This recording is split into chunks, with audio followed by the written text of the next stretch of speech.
couldn't deal with the environment of ripping beds and ripping clothes and naked people. It just didn't work. It was not a nice place to be. They were naked, urine-infested, terrible, terrible conditions. Some of the basements were below water level where they slept, 80, 90 in a room. The beds were touching each other.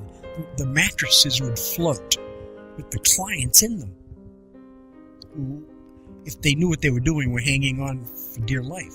Well, we used to go into the basements and lift the mattresses up, bring them upstairs on these wet mattresses, find blankets till the water went down. I noticed, though, there were bars on the doors and a big lock and bars on the windows and noises coming from it. There were 2 rooms in that building, and I shudder when I think about it. And they'd have side rooms, and they say put the kid in the corner. Well, in institutions, you put them in a side room. Well, the side rooms in this building were probably 6 by 6 rooms with locked doors with a window up over that you could just put your hand on it, where they put people who misbehaved. Now, this is sort of strange. In the world of misbehaving, there were people who misbehaved.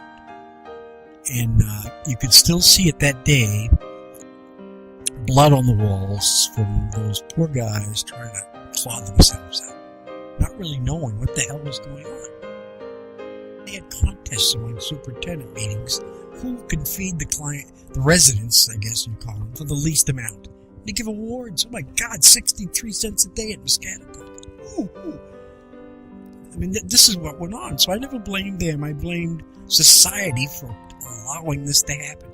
People do what society wants them to do in the human service business.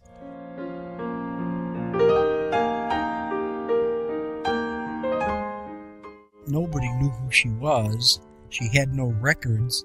So this one couldn't talk. She never could talk. I went over to meet her. She smiled. She was in a rocking chair. Everybody loved Martha. Well, so word started to spread. It got on TV and so on and so forth. And Martha Nelson, 98 years in an institution. She passed away in 1975 at 101. I wanted Martha's life to become a triumph of rights. That we found her. She's not going to become a number behind Cottage C. The stone says res ipsa loquitur, and what that means is let the evidence speak for itself. Martha's grave is up on a hill overlooking the rest of the Catholic population for all sorts of reasons. Now here you have this person who was lost, a lost soul from somewhere at an institution in Ohio, looking down now on her peers, so to speak, in a legitimate cemetery, saying, well, let the evidence speak for itself. I made it here. I think she became symbolic of change. There was a new breed of person, a new champion, a new Lone Ranger coming onto the scene from the Kennedy years and saying, no way. This nation was founded by men of many nations and backgrounds. It was founded on the principle that all men are created equal, and that the rights of every man are diminished when the rights of one man are threatened.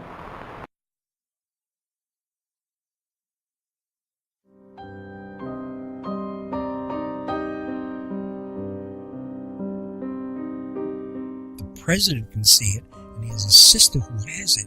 It has to be changed. That's when reform started.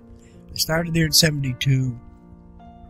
In the first 3 or 4 years, the bars were cut down, the locks that we still have, I brought with me. The buildings were closed. This Martha Nelson situation arose, and there we were. I've done in my life, I think, what I wanted to do. I've accomplished as much as I can in the brief period that we're here. I worked in big institutions. I worked as an advocate. My family lived in the institution with me for 10 years. And then I created Ocasio as something that I'd like to leave. So my goal is, in this instance, to pass the torch to those people who I've worked for 54 years to get me here.